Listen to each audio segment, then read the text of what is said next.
Hello भैया, स्वागत है आप सभी का मेरे यूट्यूब चैनल स्कूल ट्यूशन गुरुजी में। बच्चों, आज हम पढ़ने वाले हैं इथेनोइक एसिड के बारे में, जिसे हम एसिटिक एसिड के नाम से और विनेगर के नाम से भी जानते हैं बच्चों। फॉर्मूला है इसका CH3COOH।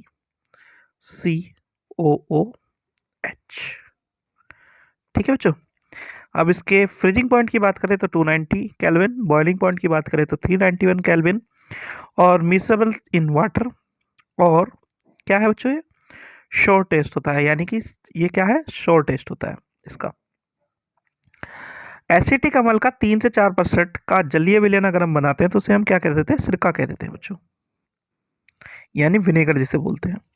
और प्योर एसिटिक एसिड को ग्लेशियल एसिटिक एसिड के तौर पे जाना जाता है।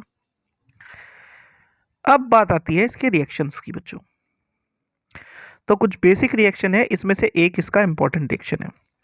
अगर सोडियम के साथ रिएक्ट करे बच्चों तो सोडियम एथेनोएट और हाइड्रोजन गैस को रिलेट करता है। अब सोडियम कार्बोनेट के साथ रिएक्ट करेगा बच्चों तो क्या करेगा, सोडियम इथेनोएट बनाएगा, कार्बन डाइऑक्साइड बनाएगा और वाटर बनाएगा बच्चों। अब सोडियम बाइकार्बोनेट के साथ अगर रिएक्ट करता है बच्चों NaHCO3 के साथ तो क्या बनाता है बच्चों, सोडियम एथेनोएट, कार्बन डाइऑक्साइड और जल ही बनाएगा बच्चों। इसमें एक रिएक्शन आती है, कौन सी, जो इंपॉर्टेंट बता था बच्चों आपको, इथेनॉल से ईस्टर फॉर्मेशन वाली, जिसे हम ईस्टरिफिकेशन रिएक्शन या ईस्टर अभिक्रिया भी कहते हैं बच्चों। तो होता क्या है बच्चों, एथेनॉल का जो प्रेजेंस होता है उसमें ये रिएक्शन होती है, रिएक्ट एथेनोइक एसिड एथेनॉल के प्रेजेंस में, और कंसनट्रेटेड सल्फ्यूरिक एसिड उसमें जरूरी है। इनकी प्रेजेंस में जब रिएक्ट करते हैं, दोनों के दोनों रिएक्ट करते हैं तो ईस्टर और वाटर की फॉर्मेशन करते हैं। नीचे आपको ये रिएक्शन दिखाई हुई सारी की सारी।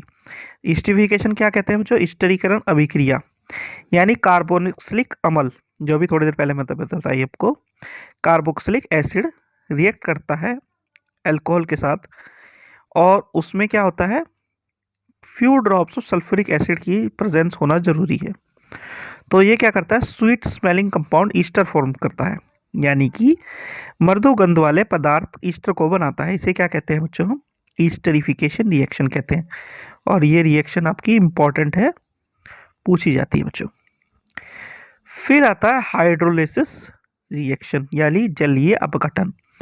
होता क्या है कि हीट करने पर एसिड और बेस को ester forms backs the original alcohol and carboxylic acid, यानी ईस्टर से जब हम उसे हीट करते हैं तो क्या बनता है, वापस से कार्बोक्सिलिक एसिड और अल्कोहल बन जाता है।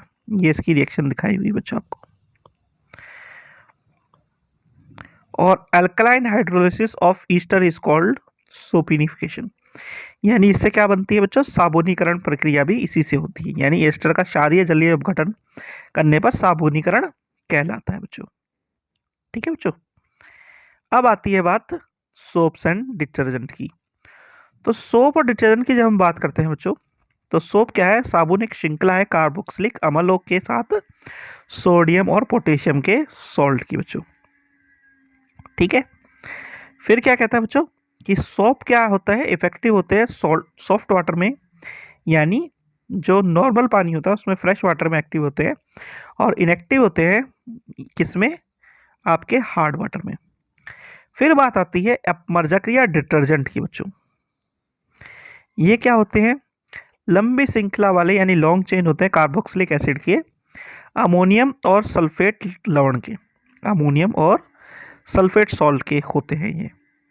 अब इसकी क्या खासियत है बच्चों कि ये क्या होते हैं, सॉफ्ट और हार्ड वाटर, यानी मृदु और कठोर जल दोनों में सफाई की प्रक्रिया को पूरा कर सकते हैं। अब अगर बात करें बच्चों साबुन की, तो साबुन में दो सिरे होते हैं, अणु होते हैं, जलरागी और जलविरागी, यानी हाइड्रोफिलिक और हाइड्रोफोबिक। एक पानी को के पास जाता है और दूसरा पानी से दूर भागता है। ये स्ट्रक्चर इसका है बच्चों, जो कि आपका दिखाया गया है। अब बात आती है क्लींजिंग एक्शन ऑफ सोप होता कैसे है।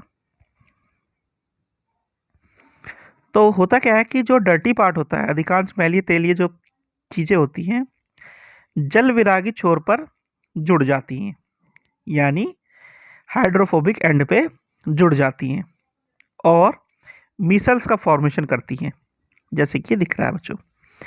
अब इसके क्या होता है, जब ये सारे के सारी चीज़ें गिर जाती हैं तो मिसल्स की संरचना बना करके उससे अलग होनी शुरू होती है, चीज़ों से अलग होनी शुरू हो जाती है।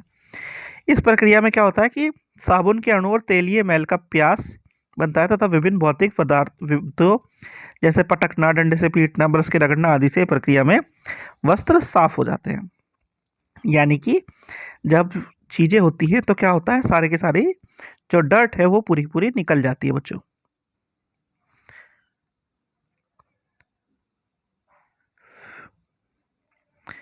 अब बात आती है कि जो डिटर्जेंट है वो कारगर क्यों है, किसमें, आपके हार्ड वाटर में भी यानी कठोर पानी में भी। होता क्या है बच्चों, जो सोप होती है वो कैल्शियम मैग्नीशियम के साथ रिएक्ट करके सफाई की प्रक्रिया को बाधित करती है, यानी सफाई नहीं ऊपर करने देती। तो इसके उसमें तौर पे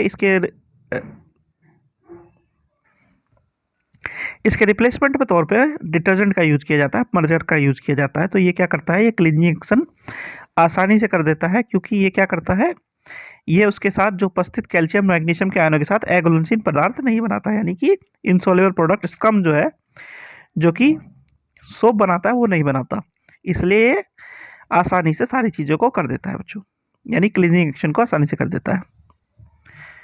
अब बात आती है कि एक बार हम संक्षेप में देख लें कि हमने इस चैप्टर में पढ़ा क्या है बच्चों। तो कार्बन क्या है, एक वर्सेटाइल नॉन मेटल है, सर्वोत्मुखी तत्व है, अधातु है। ये अन्य non metals oxygen, nitrogen, hydrogen, chlorine के जैसा ही है और शेयरिंग करता है, साझेदारी करता है इलेक्ट्रॉन की। फिर क्या है बच्चों, इसमें कैटिनेशन, चतुर्संयोजकता, श्रृंखलन, समन्वयन, ये चीजें हमें देखने को मिलती हैं। कार्बन क्या करता है, सिंगल, डबल और ट्रिपल कोवेलेंट बॉन्ड बनाता है, यानी एकल, द्वि और त्रि आबंध बनाता है। फिर क्या है बच्चों, हाइड्रोजन और कार्बन के साथ मिलकर के एक बड़ी चेन बनाता है जिसे हम हाइड्रोकार्बन कहते हैं, और ये सैचुरेटेड और अनसैचुरेटेड हो सकती है। यानी कैसी हो सकती है बच्चों, संतृप्त और असंतृप्त हो सकती है। अब structurally hydrocarbons can have straight chain, branch और साइक्लिक स्ट्रक्चर। फिर क्या है बच्चों, different structure of arrangement of same molecule क्या कहलाते हैं, आइसोमर कहलाते हैं बच्चों। अब क्या है बच्चों कि हेटेरो एटम क्या कर सकते हैं, जो हाइड्रोजन है हाइड्रोकार्बन की सीरीज में से हाइड्रोजन को रिप्लेस कर देते हैं और अपनी जनरल प्रॉपर्टीज को शो करने लगते हैं। कार्बन क्या है, एक एक्सीलेंट फ्यूल है और एथेनॉल का तौर जो हम इंडस्ट्रियल कंपाउंड के तौर पे यूज करते हैं, ये क्या करता है, it react with reactive metals and also is also dehydrated to ethane. और इथेनॉइक एसिड क्या है, अनदर कंपाउंड है जो इथेनॉल के साथ कंपाउंड करके कंबाइन करके स्वीट स्मेलिंग स्टर का फॉर्मेशन करता है। सोप एंड डिटर्जेंट का यूज कहाँ करते हैं हम, क्लींजिंग एजेंट के तौर पे, और डिटर्जेंट इफेक्टिवली यूज होता है क्लींजिंग में सॉफ्ट और हार्ड वाटर दोनों में। तो बच्चों ये हो गया आपका चैप्टर कंप्लीट। आशा करता हूँ आपको वीडियो अच्छी लगी होगी। अगर वीडियो अच्छी लगी हो तो चैनल को सब्सक्राइब करें, वीडियो को लाइक और शेयर करें। Thank you.